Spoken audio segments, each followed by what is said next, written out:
योशू की किताब 6:22 में देखो, योशू सफल लीडर हुआ, सब लीडरों में से, सब पास्टरों में से सफल हुआ। क्यों हुआ? कह रहा तब योशू ने उन दोनों पुरुषों से जो उस देश का भेद लेने गए थे कहा, अपनी शपथ के अनुसार उस वेश्या के घर में जाकर उसको जो उसके पास हो उन्हें भी निकाल ले आओ। मतलब उसने क्लियर करके कहा, कहते हैं यहाँ पर, क्योंकि योशू जो था उसका मन जो था वो एक हेल्पफुल आदमी था।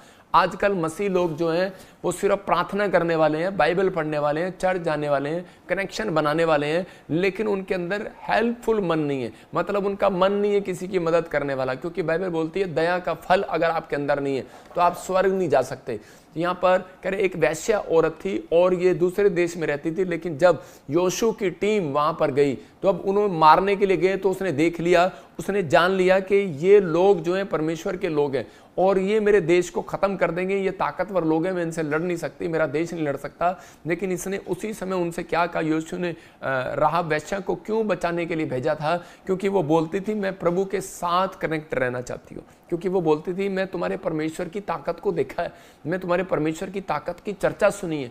कहती कि मेरे को किसी ने सुसमाचार सुनाया, कहती मैं उसके साथ जुड़ना चाहती हूँ। और हो सकता है आपके बाजू में कोई घर हो, उसने चर्चा सुनी हो, लेकिन वो जुड़ना चाहती हो, लेकिन उसको कोई जुड़ने का रास्ता ना मिल रहा हो। इसलिए परमेश्वर चाहता है कि आप कहीं पर भी हैं, आप पोस्ट पर हैं, ऑफिसर हैं, आप जाओ और उसको बताओ। और परमेश्वर का आत्मा कहता है उसके साथ जब आप उसके साथ कनेक्शन बनाते हैं किसी आम व्यक्ति के साथ, तो उसी समय पवित्र आत्मा कह रहा है कि उसके और जोड़ते हैं मेरे साथ, तो उसी समय परमेश्वर आपकी ओर फेवर करता है, आपके कामों को खोलने की तैयारी करता है। उसी समय परमेश्वर ऐसे लोगों से रिश्ता बनाना चाहता है। मैं कह रहा हूं मसीह में अगर आप ऐसे व्यक्तियों को, कहता है कि आप हेल्पफुल नहीं हो, परमेश्वर के कामों के लिए हेल्पफुल नहीं हो, किसी की हेल्प नहीं कर रहे हो। मैं कह रहा हूं आपके पास पैसा नहीं है, लेकिन कोई बीमार पड़ा है, आप उसको ये बता सकते हैं कि आप ये लाइव देखो, आप इसी समय PBSM चर्च का लाइव देखो, आप यीशु मसीह की आवाज को सुनो, आप परमेश्वर के प्रेयर करके देखो, तो उसी समय पवित्र आत्मा आपकी जिंदगियों में काम करना शुरू करेगा। और परमेश्वर माइंड में सोच लेता है, कहता है ये है वो व्यक्ति जो कहता है कि सुसमाचार सुनाता है, इसलिए कह रहा है कि मैं इसके साथ कनेक्शन बनाऊंगा। रिश्ता बनाता है परमेश्वर ऐसे लोगों के साथ। और अगर आपका रिश्ता परमेश्वर के साथ बन गया, मैं कह रहा हूं कोई भी कह रहा है आज तक कहता है इस बात को नहीं समझा तो आज समझ लो, कह रहा है धर्मी जन को एक भी टुकड़ा मांगना नहीं पड़ेगा। याद रखना ये परमेश्वर की ओर से है। कहता है यहाँ पर ये औरत समझ गई, इसने कहा कि ताकतवर है तुम्हारा परमेश्वर, मैंने चर्चा सुनी है। कहती दो भेती आए थे लेकिन मैं तुम्हारे साथ रिश्ता बनाना चाहती हूँ, कहती कि मुझे बचा लेना। तो उसी समय योशू ने उसके ऊपर दया किया। तो उसी समय परमेश्वर ने योशू के लिए एक बात कही थी, परमेश्वर ने कि योशू कह रहा है मैंने तेरा मन पढ़ा है, मैंने तेरे अंदर दया भावना देखी है। कहता है इसलिए कहता है कि तू आज से मेरा सबसे प्रिय प्रिय प्रिय मतलब लीडर होगा, प्रिय याजक होगा, प्रिय राजा होगा। और योशू देखो, अब्राम दुखी रहा, इसहाक दुखी रहा, राजा रहे, याकूब दुखी रहा। देखा कैसे संघर्ष किया उन्होंने अपनी लाइफ में। लेकिन आप योशू के बारे में आप मुझे बता दो कि वो कहाँ पर दुखी रहा। योशू मतलब कि दुखों में से पार होता रहा। और कह रहा कि वो ऐसी ऐसी परिस्थितियां उसने नहीं झेली जो उनके दादे परदादों ने झेली। वो मतलब कि सफल लीडर रहा योशू अपनी लाइफ के अंदर। क्यों था? क्योंकि परमेश्वर के लोगों के लिए उसके अंदर एक दया भावना थी। अगर आज आपके अंदर दया भावना है तो उसी समय परमेश्वर का आत्मा कहता है कि मैं आपको ब्लेस करूंगा। मतलब आज लोग क्या करते हैं, कहते हैं कि चर्च में सेवा करते हैं, एक साथ वॉलंटियर है, टेंट में है या फिर लाइव में है या कहीं भी है, आप कहीं भी होंगे, लेकिन आपके ग्रुप बने होंगे, हर जगह पर ग्रुप होंगे, आप कंपनी में काम करते होंगे, आपके ग्रुप बने होंगे। उस ग्रुप के मदद नहीं करता होगा, वो ग्रुप उसकी प्रशंसा नहीं करता होगा, उसके साथ बैठता उठता नहीं होगा। लेकिन मैं उन लोगों को कह रहा हूँ कि आप पवित्र आत्मा आपकी जिंदगियों में कुछ करना चाहता है, लेकिन जब तक कहता है कि आप परमेश्वर के नजदीक नहीं जाएंगे। यरीहो की नगरी पूरी तरह से तबाह हो गई, पर जो राहाब के साथ थे उनको कनेक्ट कर रखा था, उनको कनेक्शन दे रखा था परमेश्वर ने। पूरी की वो जगह मतलब कि वो देश जला दिया गया, राख कर दिया गया, लेकिन सिर्फ ये फैमिली बचा ली गई। क्यों? क्योंकि राहाब वैश्या जो है वो परमेश्वर के साथ कनेक्शन बनाई हुई थी। ये याद रखना कि आने वाले समय में बहुत सारी विपत्तियां 2025 से स्टार्ट होंगी, बहुत सारी 28 तक चलेंगी वो। लेकिन पवित्र आत्मा ने मुझे कहा, कहता है कि बहुत सारे लोगों का कनेक्शन जिसका मेरे साथ बना रहेगा वो बचा रहेगा। आप देखो वायरस 2020 में वायरस आया, 18 में 19 20 में वायरस आया, तो उस समय में जब भी आया तो उस समय में बहुत सारे लोग मर गए, लेकिन जिनका कनेक्शन परमेश्वर के साथ बना रहा, जो हमारे साथ लाइव में जुड़े रहे, चाहे उनको बुखार आया, खांसी आया, जो कुछ भी आया, पवित्र आत्मा ने उनको बचा लिया। याद रखना, इस समय रहा पापी है, मतलब सवाल ये नहीं है कि आप कितने पापी हैं, सवाल ये नहीं है कि आप क्या करते हैं, कहाँ रहते हैं, लेकिन सवाल ये है कि आप परमेश्वर के साथ उसकी शरण लिए हुए हैं कि नहीं, कह रहा कि आप उसके साथ कनेक्शन में है कि नहीं। तो आप बोलते हैं कि परमेश्वर तू मेरा शरण स्थान ठहरा है, तू मेरा गढ़ है, तू मुझे महामारी के जाल से बचाएगा, लेकिन आप कन्फेस तो अच्छा कर रहे हैं, लेकिन परमेश्वर आपके साथ कनेक्शन बनाएगा ही नहीं जब तक आपके अंदर मन में दया भावना नहीं होगी किसी के लिए। तो जब आप दया भावना करते हैं तो परमेश्वर आपके साथ कनेक्शन बनाने के लिए मजबूर हो जाता है। परमेश्वर ऐसे लोगों के लिए मजबूर हो जाता है, मजबूर के नहीं, मुझे कुछ करना है इन लोगों के लिए। यूसुफ के अंदर एक दया भावना थी। उसके भाई जब उसे अकाल पड़ गया तो उसके भाई जब अनाज मांगने के लिए आए तो उसने ये नहीं कहा कि है जेठानी, है दरानी, है सास, है ससुर, तूने मुझे मेरे साथ ऐसा किया था, अब मैं तेरे को यहाँ घर से निकाल दूंगी, अब ये सब पैसा हमारा है, अब टाइम हमारा है, अब तुम्हारा नहीं है।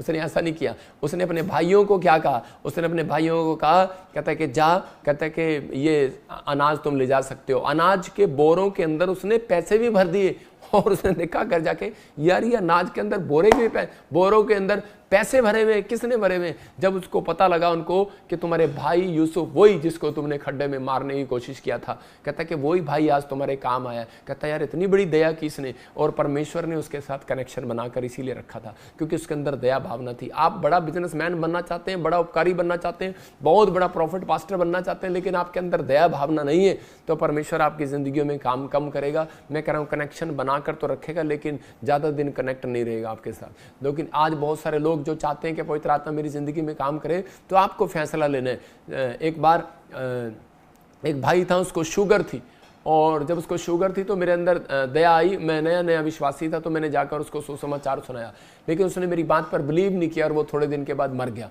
मैं कह रहा हूँ उन लोगों को कि उसने कनेक्शन जोड़ा ही नहीं मेरे साथ। उसको मालूम था, बुलाया भी उसने था मुझे, कहता है कि यार मुझे पता है कि यीशु मसीह बड़े बड़े काम करता है, तो हमारे चर्च में कहता है कि एक बार मेरे लिए प्रार्थना करने के लिए आ, कह सकता था, लेकिन उसने कहा कि कहाँ जाता है तू, क्या करता है तू, लेकिन बैठकर भी शुगर का पेशेंट और मेरी बुराई कर रहा है, यीशु की बुराई कर रहा है, तो उसी से प्रार्थना कराने के बजाय मेरा टाइम वेस्ट कर रहा है, और थोड़े दिन के बाद वो मर गया। मतलब आज बहुत सारे लोग ऐसे हैं जो कनेक्शन बनाना चाहते हैं, लेकिन संसार की बातों में आकर वो कनेक्शन को तोड़ लेते हैं। लेकिन परमेश्वर का वायदा है, प्रॉमिस है, कह रहा कि वो छुटकारा उन सब के लिए जो ऑनलाइन देख रहे हैं। याद रखना, छुटकारा आज फ्री में आपके लिए, लेकिन जब तक आप जुड़े नहीं रहेंगे। योना 15:4 में यीशु मसीह ने एक बड़े उदाहरण के साथ समझाया, कह रहा है तुम जुड़े रहोगे तो फल ला सकते हो। जो टहनी पेड़ के साथ जुड़ी नहीं रहेगी तो वो फल नहीं ला सकती, वो काट दी जाएगी। मतलब कि अगर ये पेड़ के साथ अगर टहनी नहीं जुड़ेगी तो फल नहीं ला सकती। पवित्र आत्मा चाहता है, कहता है कि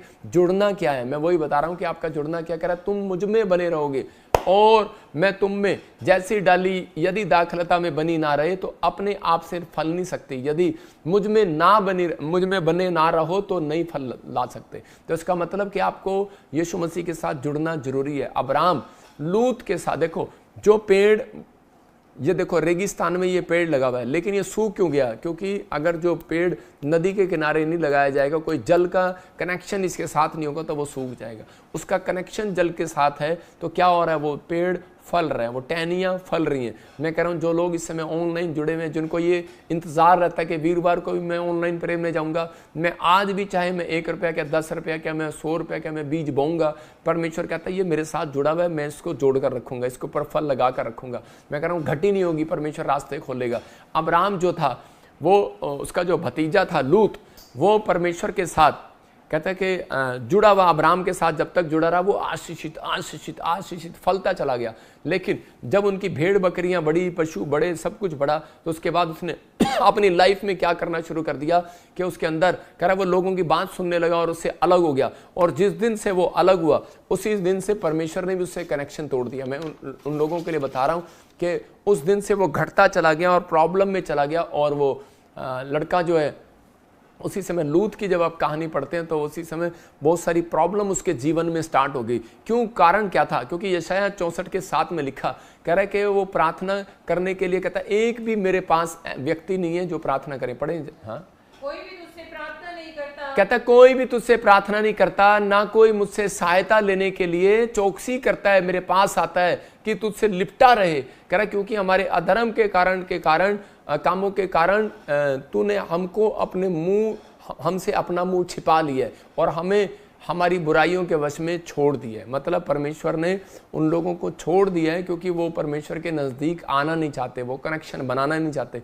आप दुख में हैं, बीमारी में हैं, समस्या में हैं, कर्जे में हैं, प्रॉब्लम में हैं, लेकिन आप परमेश्वर के पास जाएं। यहाँ पर लूत क्या कर रहा था? लूत जब अब्राम से अलग हुआ तो उस समय में उसकी पत्नी ने देखा कि हमें ये देश बहुत अच्छा है और वहां पर चले गए। जो लूत की पत्नी थी तो उस समय में वो जानती थी कि परमेश्वर जो बोलता है वो करता है, लेकिन उस समय में उन्होंने वहां पर गंदे लुचपन के काम करने शुरू कर दिए। वो शराब पीने वाले लोगों के बीच में, व्यभिचारी लोगों के बीच में, पर मूर्ति पूजा के लोगों के बीच में, बहुत सारे लोगों के बीच में वो वहां पर रहने लगे। और उस समय में वहां पर पवित्र आत्मा ने उनको कहा लूत को कि ये शहर देश छोड़ दे, मैं सिर्फ अब्राहम के कारण, कहता कि सिदोन की नगरी में, कहता कि मैं खत्म करने वाला हूं। कहता लेकिन अगर तू जो है यहां से निकल जाए, अगर तू यहां से भाग जाए तो मैं तुझे बचाऊंगा। कहता कि नहीं तो मैं इस पूरे देश को नष्ट कर दूंगा और तू भी मर जाएगा। लेकिन उसी समय जब उसने अपनी पत्नी को कहा तो उसी समय वो अपनी पत्नी का हाथ पकड़ कर लेकर जा रहा था, लेकिन उन्होंने शर्त रखी थी। उसने कहा था, एंजल ने, स्वर्गदूतों ने, कि भाई तुम पीछे मुड़ के नहीं देखना, अगर तुमने पीछे मुड़ के देखा तो उसी समय वो नमक का खंबा बन जाएगा, जो भी पीछे मुड़ के देखेगा। तो उसी समय उसकी पत्नी, उसकी दोनों लड़कियां और वो खुद भाग रहे थे, वो देश से निकल रहे थे। वो कि जल्दी निकल। स्वर्गदूत उनको लेकर जा रहे थे दौड़ते हुए कि निकलो यहाँ से, नहीं तो तुम मर जाओगे, तुम परमेश्वर के लोग हो। और वो जब वो निकल रहे थे, लेकिन उसकी पत्नी बार बार ऐसे देख रही थी, कहती आए मेरा बंगला, कितना सुंदर बंगला। आज भी जब आप किराए के मकान में जाते हैं, अपना मकान छोड़ते हैं, जब दूसरा मकान छोड़ना पड़ता है, पुरानी गाड़ी छोड़नी पड़ती है, तो उसी समय आज भी औरतों को लालच होता है कि मेरा सोना, मेरे पुराने कपड़े उनके घर में पड़े ही रहते हैं, वो कभी छोड़ते नहीं है, उनको देखती रहती है मेरे पुराने कपड़े, मेरे पुराने सोने, गोल्ड। तो उसी समय जब उसने पीछे मुड़ के देखा तो उसी समय वो नमक का खंबा बन गई। और उसी समय लेकिन जब लूत ने देखा कि वो नमक का खंबा बन गई तो वो दौड़ गया वहां से अपनी पत्नी को छोड़कर। कौन छोड़कर भागता है? लेकिन वो समझ गया था कि परमेश्वर का क्रोध मेरी पत्नी के ऊपर पड़ गया, क्योंकि इसने पीछे मुड़कर देखना शुरू कर दिया। मतलब परमेश्वर की आज्ञाओं को फॉलो नहीं किया। मैं उन लोगों को बता रहा हूं कि अगर आप परमेश्वर के साथ कनेक्शन बनाना चाहते हैं, आप बर्बाद नहीं होना चाहते, आबाद होना चाहते हैं। यहां पर कह रहा लूत अपनी गलती के कारण बर्बाद हुआ, उसकी पत्नी अपनी गलती के कारण बर्बाद हुई। पहले लूत ने अब्राहम को छोड़ा, उसके साथ कहता है एक आशीषित व्यक्ति के साथ रहना, परमेश्वर के साथ रहना है, याद रखना। कहता है कि आशीषित प्लेस पर जाना, परमेश्वर के साथ रहना है। परमेश्वर के साथ रहना मतलब कनेक्ट रहना, कनेक्शन में चलना है उसके साथ। लेकिन जब उसने उसको छोड़ा, उसके साथ उसकी जिंदगी में प्रॉब्लम आना स्टार्ट हो गया। और उसके बाद कहता है कि उसकी पत्नी ने जब पीछे मुड़ के देखा, इसका मतलब कि आज भी बहुत सारे लोग क्या करते हैं, प्रभु में आने के बाद पीछे बैक स्लाइड हो जाते हैं, पीछे मुड़कर चले जाते हैं, कहते हैं नहीं, फिर पाप वाली जिंदगी में चले जाते हैं। मैं कह रहा हूं वो नमक का खंबा बन जाते हैं। आपको इस समय ये सोचना है अपनी जिंदगी के अंदर कि आपको नमक का खंबा नहीं बनना, आपको पीछे मुड़ के नहीं देखना। निराशाएं, चिंताएं, प्रॉब्लम आए, समस्याएं, लेकिन परमेश्वर पर भरोसा रखना है। कह रहा है समय क्या कह रहा है, समय की ओर नहीं देखना, निराश नहीं होना। कहता है लोग क्या कह रहे हैं ये नहीं देखना। कहता है अगर आप पीछे मुड़ के गए, बैक स्लाइड हो गए, पीछे मुड़ के चल जा, फिर देखूंगा, फिर जाऊंगा, छोड़ परे, कुछ नहीं है, कोई परमेश्वर नहीं है। बाइबल बोलती है मूर्ख ने कहा कोई परमेश्वर नहीं है। लेकिन पवित्र आत्मा कहता है वो नमक का खंबा बन जाएंगे, खत्म हो जाएंगी उनकी जिंदगियां, वो फ्लोप हो जाते हैं, बर्बाद हो जाते हैं अपनी लाइफ में, जो पीछे पलट कर देखते हैं। कहता है पाप वाली जिंदगी जो आपने छोड़ दिया, पीछे पलट कर मत देखें। अगर आप आगे बढ़ रहे हैं तो परमेश्वर आपकी जिंदगी में काम करेगा। सूरज के नीचे जो पेड़ होता है उस पर धूप पड़ने से कहता है कई बार वो सूख जाता है, लेकिन कब करा जब पानी के कारण, कहता है कि उसके अंदर कनेक्शन रहता है। याद रखना, सूरज की धूप आपके ऊपर पड़ रही है, बहुत सारी मुसीबतें आपके ऊपर आ रही हैं, लेकिन यीशु मसीह वो जल है। उसने कहा मैं वो जल हूं, कहता है कि मैं दुनिया को पिलाऊंगा, तो कहता है कि वो प्यासा ना रहेगा। तो इसका मतलब कहता है कि आपके पास जब तक जल नहीं है, दुनिया की आप देख रहे, आप शहर में आपके ऊपर धूप भी है, आसमान खुला आसमान भी है, मुसीबतें भी हैं, प्रॉब्लम भी है, लेकिन यीशु मसीह का वो जल, कहता है जो आज मैं आपको पिला रहा हूं, जो वचन आपको दे रहा हूं, पवित्र आत्मा कह रहा है कि वो आपको फलवंत करता चला जाएगा, करता चला जाएगा, करता चला जाएगा। आज रात से आप फलवंत होंगे। अपने हाथों को उठाओ और खाओ कि परमेश्वर कि मैं आज से तेरे साथ कनेक्ट रहूंगा। हो सकता है आज आपके पास कहना आपके पास दिखने में आप मोटे हो, आपके पास पैसे हो, आपके पास सब कुछ हो, लेकिन परमेश्वर का साथ अगर आपके पास नहीं है तो आप कनेक्ट नहीं है। अगर आप कनेक्टेड नहीं है तो सब कुछ सूख जाएगा आपकी जिंदगियों से। बहुत सारे लोग सूख गए हैं, उनका जीवन सूख गया। अच्छा भला था, बहुत सारे लोग बोलते हैं कि पापा मैं पहले बहुत अच्छा वाला था, लेकिन मेरे साथ पता नहीं क्या हो गया अचानक से। परमेश्वर के आत्मा ने मुझे कहा, अगर हो सकता है आपका बिजनेस सूख गया है, आपका हाथ सूख गया, आपका लीवर, आपकी किडनियाँ, आपकी पथरियाँ बढ़ गई हैं, बवासीर हो गया, कोई शुगर हो गया, कोई प्रॉब्लम हो गया, पवित्र आत्मा कहता है कि मैं आपको संभाल कर रखूंगा। लेकिन अब मैं वो आपको तीसरा पॉइंट बता रहा हूं कि ताकि आप लोग इस बात को सीख लें, क्योंकि परमेश्वर के साथ कनेक्शन रखने के बाद बर्बादी नहीं आबादी आती है। और जो लोग परमेश्वर के साथ कनेक्शन नहीं रखते, मैं फिर कह रहा हूं कि वो लोग सूख जाया करते हैं। तो यहाँ पर परमेश्वर ने निर्गमन की किताब में 12 के 17 में,